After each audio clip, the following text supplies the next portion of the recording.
আসসালামু আলাইকুম বন্ধুরা। টাইম ট্রাভেলের কথা উঠলেই আমাদের মাথায় প্রথম যে চিন্তাটা আসে তা হলো, আমরা কি অতীতে গিয়ে কোনো ঘটনাকে বদলাতে পারি? টাইম ট্রাভেলের দুনিয়ায় প্রিডেস্টিনেশন প্যারাডক্স নামের একটা থিওরি আছে, যা শুনলে আপনার রাতের ঘুম হারাম হয়ে যেতে পারে। এই থিওরি বলে, আপনি অতীতকে বদলানোর জন্য যাই করবেন, সেটাই আসলে আপনার অতীতে ঘটার মূল কারণ হয়ে দাঁড়াবে। ধরুন, আপনি জানতে পারলেন যে ২০ বছর আগে আপনার সবচেয়ে ভালো বন্ধুর মৃত্যু একটি গাড়ি দুর্ঘটনায় হয়েছিল। আপনি তাকে বাঁচানোর জন্য টাইম মেশিন নিয়ে অতীতে চলে গেলেন। ঠিক সেই রাস্তায় পৌঁছালেন যেখান দিয়ে তার গাড়ি যাওয়ার কথা। তাকে থামানোর জন্য আপনি আপনার গাড়ির হেডলাইট ফ্ল্যাশ করলেন এবং জোরে হর্ন বাজালেন। কিন্তু রেজাল্ট কি হলো? সেই তীব্র আলো আর হর্নের কারণে আপনার বন্ধু ঘাবড়ে গিয়ে সোজা একটা ট্রাকের নিচে ঢুকে পড়ল। মানে, আপনি তাকে বাঁচাতে গিয়েছিলেন, আর আপনার কারণে আপনার বন্ধুর প্রাণ চলে গেল। টাইম ট্রাভেলের দুনিয়ায় একেই বলে প্রিডেস্টিনেশন প্যারাডক্স। এখানে আপনি অতীত বদলাতে পারবেন না, বরং আপনার কারণেই অতীতটা তার সার্কেল পূরণ করবে। তাহলে চলুন এই মাথা ঘুরিয়ে দেওয়া গল্পের গভীরে ডুব দেয়া যাক। গল্পের শুরু হয় ১৯৭০ সালের নিউ ইয়র্ক শহরে। একটি বিশাল বিল্ডিংয়ের ভিড় থেকে বেরিয়ে এক অচেনা মানুষ একটি বেসমেন্টে পৌঁছায়। তার হাতে একটি ব্রিফকেস এবং একটি বেহালা বক্সের মতো অদ্ভুত জিনিস ছিল। বেসমেন্টে এসে সে সেখানে আগে থেকে রাখা একটা বোমা ডিফিউজ করার কাজে লেগে পড়ে। আসলে এই ব্যক্তিটি কোনো সাধারণ মানুষ নয়, সে হলো একজন টেম্পোরাল এজেন্ট, যে ভবিষ্যৎ থেকে টাইম ট্রাভেল করে এসেছে। ভবিষ্যতে একটি গোপন সংগঠন টাইম মেশিন আবিষ্কার করে ফেলেছিল। তাদের কাজই হলো এজেন্টদের অতীতে পাঠিয়ে বড় বড় দুর্ঘটনা থামানো। এজেন্টদের কাছে থাকা ওই বেহালা বক্সটি হলো আসলে টাইম মেশিন। ওই সময়ে ফিজল বম্বার নামক এক কুখ্যাত সন্ত্রাসী নিউ ইয়র্ক শহরে একের পর এক বোমা হামলা চালাচ্ছিল।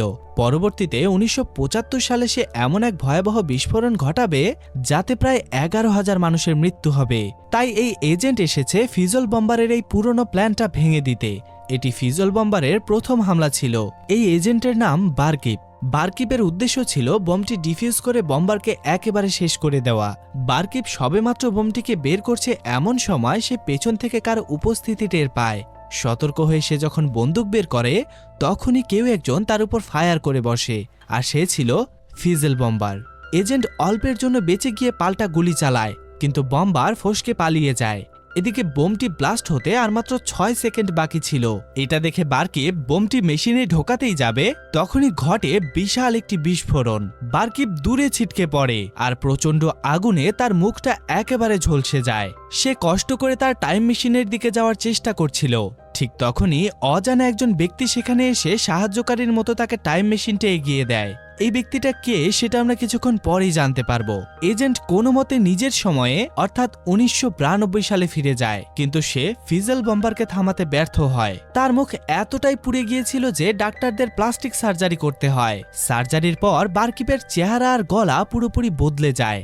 আগের চেহারার সাথে তার কোনো মিলই নেই। তার এই ত্যাগের জন্য অর্গানাইজেশন টেম্পোরাল ব্যুরো তাকে সম্মানজনক মেডেল দেয়। কিছুদিন পর বারকিপ পুরোপুরি সুস্থ হয়ে ওঠে। নতুন চেহারা, নতুন পরিচয়ে সে পুনরায় তার কাজ শুরু করে।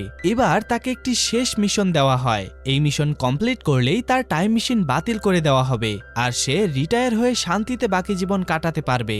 বারকিপ ১৯৭০ সালে যায় একজন বারটেন্ডার হিসেবে। আপনাদেরকে জানিয়ে রাখি, ক্লাবের মধ্যে যারা বিয়ার সার্ভ করে তাদেরকে বারটেন্ডার বলা হয়। ওই সময় একজন ব্যক্তি সেখানে আসে। বারকিপের হাবভাব দেখে মনে হচ্ছিল সে তারই জন্য অপেক্ষা করছে। লোকটির চেহারা দেখলেই বোঝা যায় সে জীবনযুদ্ধে চরমভাবে হেরে যাওয়া একজন হতাশ মানুষ। বারকিপ তার সাথে বেশ খাতির জমিয়ে কথা শুরু করে। কথায় কথায় লোকটি জানায় যে সে একটি ম্যাগাজিনের জন্য গল্প লেখে, বিশেষ করে মহিলাদের সংগ্রামমুখর জীবনের ওপর, আর তার ছদ্মনাম হলো আনম্যারিড মাদার।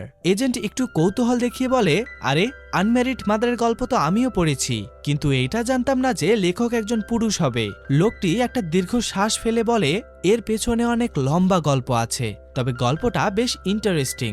বারকিপ মুচকি হেসে মদের পুরো একটি বোতল তার সামনে রেখে বলে, শোনাও তোমার গল্প, যদি ইন্টারেস্টিং মনে হয় তাহলে এই পুরো বোতলটা তোমার। এটা শুনে লোকটি কিছুক্ষণ চুপ থাকে আর বলে, ঠিক আছে, তবে একদম শুরু থেকে বলছি। যখন আমি ছোট মেয়ে ছিলাম। দাঁড়ান, আপনি চমকে গেলেন তো?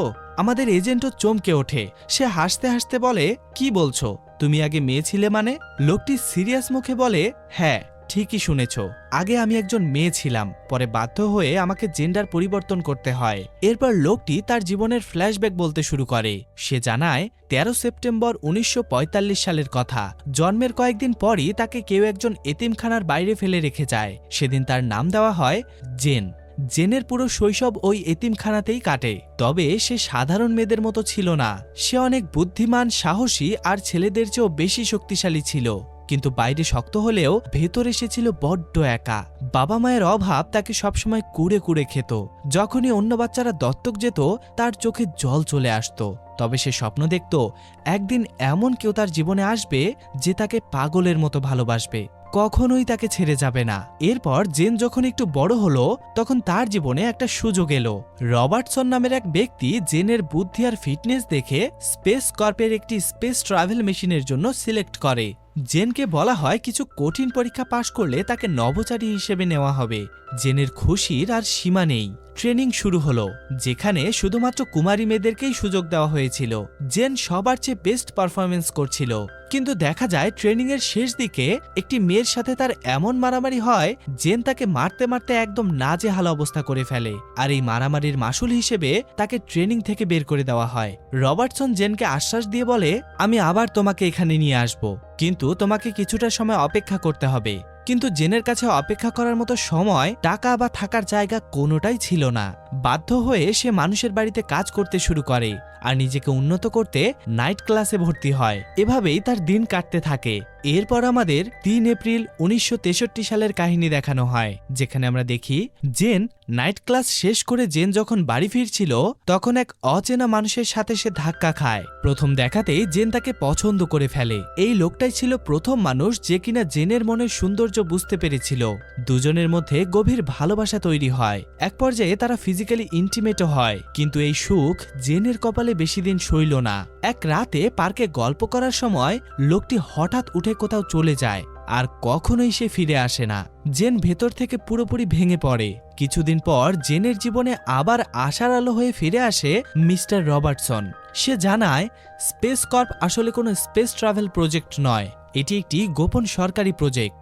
তারা এমন সব স্পেশাল লোক খুঁজছে যাদের আগে পিছে কেউ নেই, যারা বুদ্ধিমান এবং শক্তিশালী, যাতে তারা অপরাধ ঘটার আগেই সেটা আটকে দিতে পারে। জেন খুশি মনে এই অফারটি গ্রহণ করে। কিন্তু বন্ধুরা, টুইস্ট তো কেবল শুরু। জেন জানতে পারে সে গর্ভবতী। হ্যাঁ, ওই বেইমান লোকটা শুধু হৃদয় ভাঙেনি, তাকে সত্যি আনমেরিড মাদার বানিয়ে দিয়ে গেছে। প্রেগনেন্সির কারণে স্পেস কর্পের চাকরিটাও হাতছাড়া হয়ে যায়।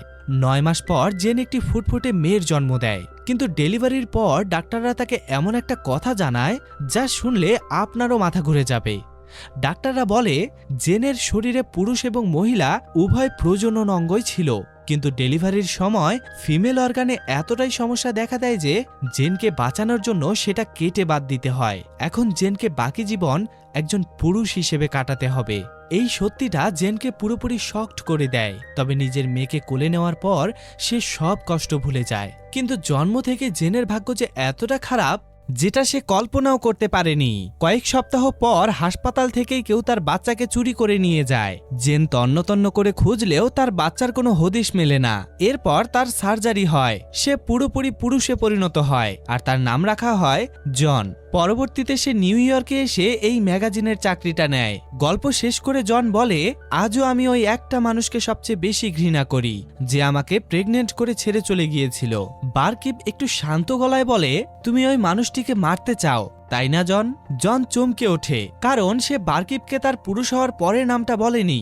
জন ঘাবড়ে গিয়ে বলে, তুমি আমার এই নাম কিভাবে জানো? বারকিপ হেসে বলে, আমি তোমার সম্পর্কে সব জানি জন, এমনকি তোমাকে এতিমখানায় যেই কেয়ারটেকার মানুষ করেছে তার নামও আমি জানি। তার নাম হচ্ছে বেথ। আর যেই লোকটা তোমাকে ধোঁকা দিয়েছে তাকেও আমি চিনি। এটা বলে বারকিপ তাকে জিজ্ঞেস করে, আমি যদি তাকে তোমার সামনে এনে দেই তুমি কি তাকে মারবে? জন অবাক হয়ে বলে, তুমি কে, পুলিশ নাকি? বারকিপ বলে, তা পরে জানবে, আগে বলো বদলা নেবে কিনা। যদি তুমি বদলা নাও তাহলে আমার সাথে এসো। এটা বলে বারকিপ জনকে বারের বেসমেন্টে নিয়ে যায়। বারকিপ জানায় সে টেম্পোরাল ব্যুরোর হয়ে কাজ করে আর সেই রবার্টসন তার বস। কিন্তু জন এই সমস্ত টাইম ট্রাভেলের কথা বিশ্বাস করতে চায় না। বাধ্য হয়ে বারকিপ বন্দুক বের করে এবং টাইম মেশিনের মাধ্যমে জনকে সোজা 3 এপ্রিল 1963 সালে নিয়ে যায়। জন তো হতবাক হয়ে যায়। বারকিপ তাকে সেই যুগের পোশাক আর একটা বন্দুক দিয়ে বলে, যাও ওই স্কুলে গিয়ে সেই লোকটাকে শেষ করে এসো, তারপর আমার কাছে ফিরে এসে আমার হয়ে কাজ করবে। জন বন্দুক নিয়ে ওই স্কুলের সামনে গিয়ে সেই লোকটির জন্য অপেক্ষা করতে থাকে। আর হঠাৎ জন কারো সাথে ধাক্কা খায়। সে ঘুরে দেখে সামনে দাঁড়িয়ে থাকা ব্যক্তিটি হচ্ছে জেন। মানে বুঝতে পারছেন বিষয়টা? এটাই সেই মুহূর্ত যখন জেন ধাক্কা খেয়েছিল। অর্থাৎ ওই অচেনা মানুষটি অন্য কেউ নয়, স্বয়ং জন নিজেই ছিল। জেন নিজের ভবিষ্যৎ পুরুষ রূপের সাথে ধাক্কা খেয়েছিল। আর জন জেনকে দেখে এতটাই মুগ্ধ হয়ে যায় যে সে ভুলেই যায় সে তাকে মারতে এসেছিল। সে নিজেই নিজের অতীতের সাথে প্রেম করে। অন্যদিকে দেখা যায় এজেন্ট জনকে সেখানে ছেড়ে টাইম মেশিন দিয়ে সোজা 1970 সালে চলে যায়। আসলে রিটায়ার হওয়ার আগে ফিজেল বম্বারকে ধরার শেষ চেষ্টা করতে সে ওই বেসমেন্টে যায়। আর এখানেই আমরা মুভির সবচেয়ে বড় টুইস্ট দেখতে পাই। বারকিপ যখন সেখানে পৌঁছায় তখন সে দেখে যে ওই ফিজেল বম্বার সেখানে বম রাখছে। আর তখনই শুরু হয় দুজনের মধ্যে তুমুল মারামারি করতে করতে এক পর্যায়ে বারকিপ অজ্ঞান হয়ে যায়। জ্ঞান ফেরার পর সে দেখে সেখানে জন পড়ে আছে আর বোমা ডিফিউজ করতে গিয়ে তার শরীরে আগুন লেগে গেছে, যেমনটা আমরা ছবির শুরুতে দেখেছিলাম। তখন বারকিপ সেখানে গিয়ে তার টাইম মেশিনটা জনের দিকে বাড়িয়ে দিয়ে তাকে তার সময় ফিরে যেতে সাহায্য করে। আর এই ফাঁকে ফিজেল বম্বার সেখান থেকে হাওয়া হয়ে যায়। আর তখনই আমরা বুঝতে পারি ছবিটির শুরুর বারকিপকে যেই ব্যক্তি সাহায্য করেছিল সেটা ভবিষ্যৎ থেকে অতীতে যাওয়া বারকিপ নিজেই। এবার বারকিপ সোজা টাইম ট্রাভেল করে চলে যায় সেই সময়ে যখন জেন হাসপাতালে তার বাচ্চার জন্ম দিয়েছিল। সেখানে তার দেখা হয় মিস্টার রবার্টসনের সাথে।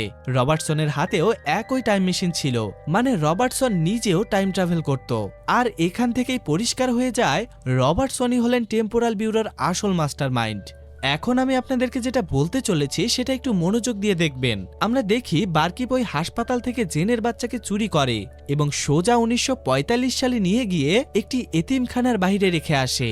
আর এখন এই সমস্ত বিষয় আমাদের সামনে ক্লিয়ার হয়ে যায়। আর সেটা হচ্ছে এখানে ভবিষ্যৎ থেকে আসা পুরুষরূপী জন নিজেরই অতীতের নারীরূপ জেনের সাথে প্রেম করেছে। আর তারা দুজনে মিলে যেই বাচ্চার জন্ম দিয়েছে সেই বাচ্চাও স্বয়ং সে নিজেই, মানে বাবাও সে, মাও সে, আবার সন্তানও সে। আর এই কারণেই হয়তো ওই বাচ্চার শরীরে নারী ও পুরুষ উভয় প্রজনন ছিল। আর একেই বলে প্রিডেস্টিনেশন প্যারাডক্স। এই প্রশ্নের উত্তরটা ঠিক এমন যে আপনি কখনোই বলতে পারবেন না এই পুরো ঘটনার শুরুটা আসলে কোথা থেকে হয়েছিল। কারণ ওই বাচ্চার জন্ম হয়েছিল এই কারণে যে ভবিষ্যৎ থেকে আসা তার নিজের দুটি রূপ একে অপরের সাথে শারীরিক সম্পর্ক করেছিল। তো যাই হোক, 1945 সালে বাচ্চাকে এতিমখানায় রেখে আসার পর বারকিপ আবার সেই পার্কে ফিরে যায় যেখানে জন আর জেন বসে প্রেমের সাগরে হাবুডুবু খাচ্ছিল। বারকিপ একটু দূর থেকে বেঞ্চে বসে থাকা জনকে ইশারা করে নিজের কাছে ডাকে। তখন জন জেনকে বলে, তুমি এখানেই বসো, আমি আসছি। এরপর সে যখন বারকিপের কাছে আসে তখন বারকিপ তাকে বলে যে এবার আমাদের অতীত ছেড়ে ভবিষ্যতে যেতে হবে। এই সময় বারকিপ জনকে এটাও জানায় যে সে আর কেউ নয়, বরং সে স্বয়ং জনেরই ভবিষ্যৎ রূপ। এরপর বারকিপ আর জন মিলে টাইম ট্রাভেল করে সোজা 1985 সালে ল্যান্ড করে। সেখানে বারকিপ মিস্টার রবার্টসনের সাথে দেখা করে আর জনকে তার মানসিক ধাক্কা কাটানোর জন্য ওখানেই রেখে যায়। যাওয়ার আগে সে জনের জন্য নিজের একটি অডিও রেকর্ডিং রেখে যায় যাতে জন সব ঘটনা বুঝতে পারে এবং তার দেখানো রাস্তায় হাঁটতে পারে। সব গুছিয়ে রেখে রবার্টসনের সাথে দেখা করার পর বারকিপ চলে যায় 1985 সালে তার চিরস্থায়ী অবসরে। কারণ আমরা ইতিমধ্যেই জানি 1975 সালে নিউ ইয়র্কে সেই ভয়াবহ বোমা হামলাটি হওয়ার কথা যেখানে 11,000-এর বেশি মানুষের প্রাণ যাবে। বারকিপ ঠিক ওই ঘটনার কিছুদিন আগের সময়ে গিয়ে হাজির হয়। সেখানে গিয়ে সে যখন রিটায়ারমেন্টের জন্য নিয়ম অনুযায়ী তার মেশিনটাকে বাতিল করতে যায় তখন সে দেখে মেশিনে এরর দেখাচ্ছে, মানে তার মেশিন বাতিল হচ্ছে না। সে তার ফাইল ঘাঁটতে গিয়ে দেখে মিস্টার রবার্টসন তার জন্য একটা ক্লু রেখে গেছে আর সেই ক্লু ধরে সেই কুখ্যাত ফিজেল বম্বারকে ধরতে পারবে যে কিনা 1975 সালে নিউ ইয়র্কের ওই ঘটনা ঘটিয়েছিল। ক্লু ফলো করে বারকিপ সোজা একটা লন্ড্রি শপে গিয়ে হাজির হয় আর সেখানে ওই সময়ে স্বয়ং ফিজেল বম্বার বসেছিল। বারকিপ যখন ফিজেল বম্বারের দিকে তাকায় তখন তার চোখ যেন কপালে উঠে যায়, কারণ ফিজেল বম্বার আর কেউ নয়, স্বয়ং বারকিপের নিজেরই বয়স্ক রূপ। এর মানে কি দাঁড়ালো? বারকিপ এতদিন ধরে পাগলের মতো নিজেরই ভবিষ্যৎ রূপকে খুঁজছিল তাকে মারার জন্য। আর তখনই আমরা বুঝতে পারি বারকিপ যখন রিটায়ারমেন্টের জন্য তার টাইম মেশিনটা বন্ধ করতে চাচ্ছিল, তখন ওই সময় সেটা বন্ধ হয় না, যার কারণে বারকিপ তার টাইম ট্রাভেল চালিয়েই যায়। আর এভাবেই বারবার টাইম ট্রাভেল করার কারণে বয়স্ক রূপে গিয়ে তার মাথার সমস্যা হয়। ভবিষ্যৎ বয়সে গিয়ে সে পুরো সাইকো হয়ে ফিজেল বম্বারে পরিণত হয়। তার লজিক ছিল ছোট ছোট ব্লাস্ট করে সে আসলে বড় বড় টেরর অ্যাটাক থামানোর চেষ্টা করছে। তো যাই হোক, বর্তমানের বারকিপ তার এই সাইকো ভবিষ্যৎ রূপকে মেনে নিতে পারে না, তাই সে রাগের মাথায় ফিজেল বম্বারকে গুলি করে সেখানেই মেরে ফেলে। ওদিকে 1985 সালে জন যখন নিজের পরিস্থিতি একটু সামলে ওঠে, তখন সে বারকিপের রেখে যাওয়া অডিও টেপটা শুনতে থাকে। আর তখনই সে সমস্ত সত্যিটা জানতে পারে। এরপর সে নিজেও একজন টেম্পোরাল এজেন্ট হয়ে যায়। এর ঠিক 7 বছর পর অর্থাৎ 1992 সালে আমাদের এজেন্ট জন টাইম ট্রাভেল করে 1970 সালে যায়। পরনে সেই চেনা কোট আর টুপি, উদ্দেশ্য ফিজেল বম্বারের রাখা সেই বোমটা ডিফিউজ করা, যেমনটা মুভির শুরুতে আমরা দেখেছিলাম। জন বোমা ডিফিউজ করতে গিয়ে ফিজেল বম্বারকে দেখে ডিস্ট্র্যাক্ট হয়ে যায় আর শুরু হয় গোলাগুলি। আর তখনই সেই বোমটা ফেটে জনের মুখ পুরো ঝলসে যায়। এবার নিশ্চয়ই আপনারা পুরো বিষয়টা ক্লিয়ার হয়েছেন। মুভির প্রথম দৃশ্যে থাকা ওই 3 জন লোক আসলে কে ছিল? মুভির শুরুতে আমরা যেই ব্যক্তিকে দেখেছিলাম সে আসলে জন ছিল। এছাড়াও জনকে যেই ব্যক্তি সাহায্য করেছিল সেও জন ছিল, এবং সেখানে যেই ফিজল বম্বার তার উপর গুলি চালিয়েছিল সেও আসলে তার ভবিষ্যতের বয়স্ক রূপ ছিল। অর্থাৎ অতীত, বর্তমান আর ভবিষ্যৎ সব মিলেমিশে একাকার। একজন ব্যক্তি একই সময়ে 3 রূপে সেখানে উপস্থিত ছিল। আর এর মধ্য দিয়েই এই অসাধারণ মুভিটা শেষ হয়ে যায়। তো বন্ধুরা, কেমন লাগলো টাইম ট্রাভেলের এই মাথা ঘুরিয়ে দেওয়া এক্সপ্লেনেশন? আশা করি আপনারা মুভিটা বুঝতে পেরেছেন। এরপরেও যদি আপনাদের কোনো প্রশ্ন থাকে তাহলে অবশ্যই কমেন্ট সেকশনে জানাবেন। ভিডিওটি যদি ভালো লেগে থাকে তাহলে লাইক দিন আর বন্ধুদের সাথে শেয়ার করুন, যাতে তাদেরও মাথা একটু ঘোরে। আর হ্যাঁ, চ্যানেলে নতুন হয়ে থাকলে সাবস্ক্রাইব করতে একদমই ভুলবেন না। দেখা হচ্ছে পরের ভিডিওতে দারুণ কোনো মুভির এক্সপ্লেনেশন নিয়ে। ততক্ষণ পর্যন্ত ভালো থাকুন, সুস্থ থাকুন।